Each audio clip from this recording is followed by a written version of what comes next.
السلام علیکم، مطیع اللہ جان، M J T V یہاں اسلام آباد ہائی کورٹ میں آج سوشل میڈیا کے جو حکومت نے قواعد بنائے ہیں ان کے خلاف ریٹ درخواستوں کی سماعت ہوئی۔ درخواست گزار Pakistan federal union of journalist ہیں اور وکلا تنظیمیں بھی ہیں، اور جرنلسٹ ڈیفنس کمیٹی جو صحافیوں کے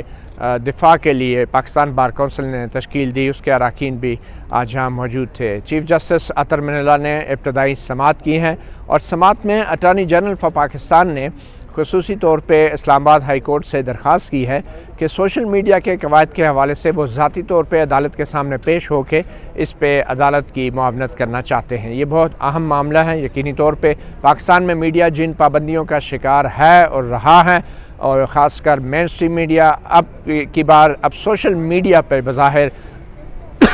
مقتدر قوتوں کی نظریں ہیں، اور سوشل میڈیا کے اوپر پابندیوں کی بات ہو رہی ہے۔ جو بین الاقوامی فورمز ہیں، digital platform, YouTube, Facebook, WhatsApp, وہ تمام جو ادارے ہیں، تنظیمیں ہیں، انہوں نے بھی پاکستان میں بنائے گئے ان نئے سوشل میڈیا قواعد کے حوالے سے اپنے سنگین تحفظات کا اظہار کیا ہے۔ اور خاص کر جو سوشل میڈیا ایکٹیوسٹ ہیں، جو مین سٹریم سے جو ہمارے جیسے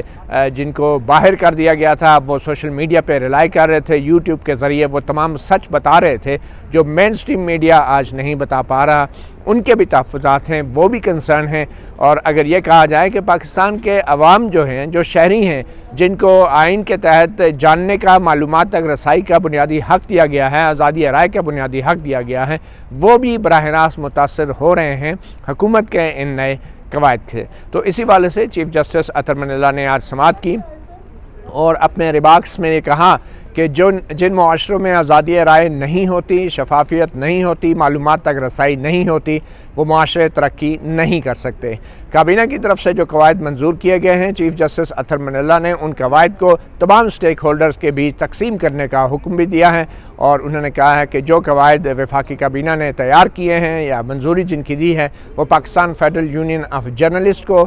جو ہے وہ ان سے شیئر کیے جائیں، اور پاکستان بار کونسل سے، سوشل میڈیا ایکٹیوسٹ سے، اور ایک بامقصد مشاورت کی جانی چاہیے تمام سٹیک ہولڈرز کے ساتھ۔ تو اسی حوالے سے ہم بات کریں گے۔ ہمارے ساتھ جرنلسٹ ڈیفنس کمیٹی کے معزز اراکین بھی موجود ہیں، اور ہم ان سے معلوم کرتے ہیں کہ آج اسلام آباد ہائی کورٹ نے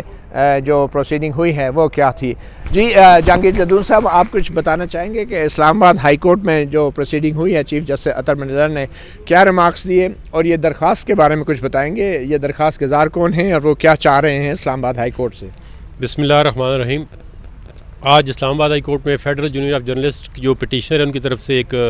درخواست دائر کی گئی ہے، ریٹ پٹیشن، کہ جو سوشل میڈیا رولز گورنمنٹ نے فریم کیے ہیں یا کانسٹیٹیوٹ کیے ہیں، وہ اگینسٹ دا فنڈامنٹل رائٹ ہیں، آرٹیکل 19 اینڈ 90 اے۔ تو اس میں ہماری جو پاکستان بار کونسل کی جو کمیٹی ہے، اس میں ہم نے بنائی، اور اس میں انہوں نے جو اپنی فائنڈنگ، جرنلسٹ ڈیفنس کے لیے جو کمیٹی ہے، انہوں نے اپنی فائنڈنگ دی ہے۔ انہوں نے ہر ایک رول کو سیکورٹنائز کیا ہے in the light of the judgement of the supreme courts and the constitution and the fundamental rights. تو اس میں ہم نے پٹیشن فائل کی کہ جو آپ کے رولز ہیں یہ اگینسٹ دا فنڈامنٹل رائٹ ہیں۔ تو اس میں جو دوسری سائڈ سے انہوں نے کہا جی اٹارنی جنرل آف پاکستان جو ہے وہ نیکسٹ تاریخ میں پیش ہو کے اس کا جواب دینا چاہتے ہیں۔ تو پی ٹی اے کی طرف سے احمد بلال صوفی صاحب جو ہیں وہ آج وکیل اپوائنٹ ہوئے ہیں، تو انہوں نے وقت مانگا ہے جی کہ ہم وقت لینا چاہتے ہیں۔ تو چیف جسٹس صاحب نے سوال کیا جی، میرے تو بیسک دو سوال ہیں، وہ یہ ہیں کہ سب سے پہلے جو آپ نے رول فریم کیے ہیں، تو آپ نے جو اس میں سٹیک ہولڈر ہیں، پاکستان بار کونسل ہے، جو دوسرے سوشل میڈیا کے لوگ جو پی ایف یو جے ہے یا پریس یا میڈیا کے لوگ جو ہیں، وہ ایون جو پرائیویٹ آرگنائزیشن اس پہ کام کر رہی ہیں، ان سے آپ نے جو سٹیک ہولڈر نے کنسلٹیشن کی ہے، تو انہوں نے کہا ہے جی ہم نے کنسلٹیشن کی ہے، بٹ انفیکٹ انہوں نے نہ تو پاکستان بار کونسل سے کنسلٹیشن کی ہے، نہ کسی ایسی تنظیم جو پی ایف یو جے ہے یا جو بھی جرنلسٹ کو پریزنٹ کر رہی ہے ان سے کوئی کنسلٹیشن نہیں کی ہے۔ اور اچانک انہوں نے سپریم کورٹ نے اپنے ہائی کورٹ نے ایک آرڈر کیا، تو اس کے انہوں نے 4 دسمبر کو آ کے یہ رول پیش کر دیے کہ ہم نے یہ رول فریم کر لی۔ ٹھیک ہے، ساری کمیٹی یہ سمجھتی ہے کہ یہ رول جو ہے یہ اگینسٹ دا فنڈامنٹل رائٹ ہے۔ جی ایڈوکیٹ ساجد تنولی، آپ بھی جرنلسٹ ڈیفنس کمیٹی کے ممبر ہیں، آپ کچھ کہنا چاہیں؟ جی اس میں ہماری جو ٹیم ہے انہوں نے نہ صرف یہ تھریش آؤٹ کیا ہے کہ یہ بیسیکلی آرٹیکل 19 اے اور 19 کی وائلیشن ہے، بلکہ اس میں جو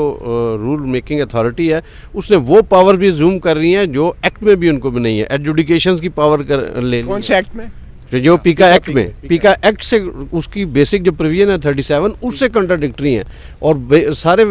جو اس میں پرائیویسی کا رائٹ ہے، اور وہ سارے ان سروس پرووائڈر کو یہ کہہ دیا ہے کہ وہ ویجیلنس کریں اور سرویلنس کریں جو پرائیویٹ ڈیٹا ہے اس کی۔ عثمان بڑائچ صاحب ایڈوکیٹ، آپ بھی جرنلسٹ ڈیفینس کمیٹی کے سرگرم رکن ہیں، آپ کے کیا تحفظات؟ آج جو rules Pakistan federal union of journalist نے چیلنج کی ہے، اس میں چیف جسٹس صاحب نے یہ فرمایا ہے یہ ایک عام ریٹ پٹیشن نہیں ہے، یہ جو کویشچن اس میں ریز کیا گیا ہے اس کے فار ریچنگ امپلیکیشنس ہیں، اور اس میں ایک پراپر کنسلٹیٹیو پروسیس انیشیٹ ہونا چاہیے PFUJ کے ساتھ، پاکستان بار کونسل کے ساتھ، اور کنسلٹیٹیو پروسیس کو انیشیٹ کرنے کے بعد ایک پراپر ایک رپورٹ لے کے PTA کورٹ میں آئے اور اس کو پھر فردر پروسیڈ کیا جائے گا۔ ایڈوکیٹ ایمان مزاری نوجوان وکیل ہیں، ماہر قانون اور پیکا کے لاء پہ بھی کام کرتے رہی ہیں، جرنلسٹ ڈیفینس کمیٹی کی اہم رکن ہیں۔ ایمان، آپ کچھ بتانا چاہیں گی کیا مخصوص اعتراضات ہیں PFUJ کو اور خاص کر صحافیوں کو، اور یہ جو قوانین ہیں یہ عام شہریوں کو کیسے متاثر کر سکتے ہیں؟ بیسکلی آئی تھنک جو میجر ایشو ہے وہ یہ سوشل میڈیا رولز تک محدود نہیں ہے، یہ ایک پریکٹس ہم دیکھ رہے ہیں حکومت کی طرف سے کہ نئی قدغنیں لگائی جا رہی ہیں اظہار رائے کی آزادی پر، اور صحافیوں پر بھی یہ قدغنیں لگائی جا رہی ہیں، عام شہریوں پر بھی، اور اس کا جو ایک منفی اثر ہوگا وہ ڈیجیٹل پاکستان پر بھی ہوگا جو اس حکومت نے اس کا وعدہ کیا تھا۔ جی، ایڈوکیٹ آفتاب عالم ہیں، جرنلسٹ ڈیفینس کمیٹی کے ممبر ہیں اور سرگرم رکن ہیں ہماری سول سوسائٹی آرگنائزیشن کے بھی۔ آفتاب، آپ بتانا چاہیں گے کہ وہ کیا شہریوں پہ کیا اثر پڑے گا، کچھ مخصوص پروویژن ان قواعد کی جو براہ راست آزادی رائے پر اثر انداز ہوں گی، کوئی مثال دیں گے عام شہری کے سمجھنے کے لیے؟ بیسیکلی تو جو جج صاحب نے فرمایا کہ یہ میٹر پبلک امپورٹنس کا ہے، یہ کسی ایک شخص کا یا ایک فرد سے متعلق نہیں ہے، ان رولز کا براہ راست جو امپیکٹ ہے وہ ہر شہری پہ پڑے گا، جو بھی فیس بک پہ، ٹویٹر پہ، یا جو بھی یوٹیوب پہ جس طرح کی بھی کوئی اگر اپنے چینلز رن کر رہا ہے یا اپنے اکاؤنٹس رن کر رہا ہے تو ان سب کو کسی نہ کسی طریقے سے PTA کے سامنے پیش ہونا پڑے گا۔ مثال کے طور پہ اگر کوئی بھی کامنٹ کرتا ہے تو ہمارے ہاں ڈیفیمیشن کے لاز بھی ہیں، کنٹیمپٹ آف کورٹ کے لاز بھی ہیں، تو ان لاز کو استعمال کیے بغیر وہ الزامات لگا کے آپ پہ پابندیاں لگائی جا سکیں گی؟ بلا شبہ جی، اس قانون کے تحت ایک تو یہ ہے کہ ان قوانین کی موجودگی میں ایک اضافی کرمنل قانون بنا دیا گیا ان رولز کے تحت کہ آپ جو کرمنل ڈیفیمیشن ہے، سول ڈیفیمیشن ہے، اور جو ATA کے اندر آلریڈی پروویژنز ہیں ان کو ہوتے ہوئے یہ PTA کو اختیار دے دیا گیا کہ وہ کسی بھی کانٹینٹ کو غیر قانونی یا وہ اپنے اس رول کے تحت ان کے منافی سمجھتے ہوئے ان کو بلاک کر سکتا ہے۔ اور یہ سمجھنے کی بات ہے کہ کیا PTA کے پاس یہ اختیار ہونا چاہیے یا نہیں ہونا چاہیے، یہ انسانی حقوق کی ایڈجوڈیکیشن کا، ان کے بارے میں فیصلہ سازی کا عمل ہے جو صرف اور صرف سپریم کورٹ اور ہائر کورٹ کے جورسڈکشن میں آتا ہے، اور ایک ایڈمنسٹریٹو اتھارٹی کے پاس کسی بھی طرح سے ایڈجوڈیکیشن کا اختیار نہیں ہونا چاہیے۔ اس لیے ہم سمجھتے ہیں کہ ان رولز کو نل اینڈ وائڈ قرار دینا چاہیے۔ بہت شکریہ جرنلسٹ ڈیفینس کمیٹی اور پاکستان بار کونسل کے اراکین Pakistan federal union of journalist کے ساتھ کھڑے ہیں، اور اگر سادہ الفاظ میں بیان کیا جائے تو پاکستان میں جو دوسرے قوانین ہیں، حد تک عزت کا قانون ہے، توہین عدالت کا قانون ہے، انسداد دہشت گردی کا قانون ہے، وہ تمام قوانین کے تحت جب کسی پہ الزام لگتا ہے تو فیصلہ عدالتیں کرتی ہیں، مگر یہ جو نئے قواعد بن رہے ہیں جو قانون کے ماتحت ہوتے ہیں، یہ قواعد سرکاری اداروں کو اختیار دے رہے ہیں کہ حد تک عزت کے قانون کو استعمال کیے بغیر، عدالتوں میں جائے بغیر، توہین عدالت کے معاملے پہ عدالتوں سے فیصلہ لیے بغیر، انسداد دہشت گردی کی عدالت میں ڈیو پروسیس کے بعد، سماعت کے بعد میڈیا پر کسی قسم کی پابندی لگانے کے بغیر PTA براہ راست ایک سرکاری ملازم جو ہے وہ یہ طے کرے گا کہ اب سوشل میڈیا کے اوپر کیا بات کی جا سکتی ہے اور کیا نہیں، یہ سرکاری افسر اب طے کریں گے۔ تو انہی قواعد کے خلاف اب اسلام آباد ہائی کورٹ میں Pakistan federal union of journalist, Pakistan bar council آزادی رائے، معلومات تک رسائی کے قانون اور شہریوں کی آزادی رائے کے بنیادی آئینی حق کی خاطر آئی ہے، اور اب یہ توقع کی جا رہی ہے کہ ایک ایسے وقت میں جب مین سٹریم میڈیا شدید پابندیوں کا، سینسرشپ کا شکار ہے، اور پاکستان کے عوام کے پاس اب سوشل میڈیا واحد ذریعہ ہے، یوٹیوب ہے، فیس بک ہے، ٹویٹر ہے، جہاں پہ وہ اپنی رائے کا کھل کے اظہار کر سکتے ہیں، تو ایسی صورتحال میں سوشل میڈیا کے اوپر اب پابندیاں جو ہیں پاکستانی معاشرے کو شتر مرغ کی طرح تو بنا دیں گی، جو ریت کے اندر اپنا سر ڈال کے سمجھتا ہے کہ کہ خطرہ ٹل گیا، یا کبوتر کی طرح آنکھیں بند کر لینے سے یہ ہم سمجھیں کہ خطرہ ٹل گیا. ہم دنیا سے بھی کٹ آف ہو جائیں گے اگر یوٹیوب، فیس بک اور انٹرنیشنل جو ڈیجیٹل پلیٹ فارمز ہیں وہ پاکستان میں اپنی سروسز کو بند کرتے ہیں. اور جتنے ممالک میں جمہوریت نہیں ہے،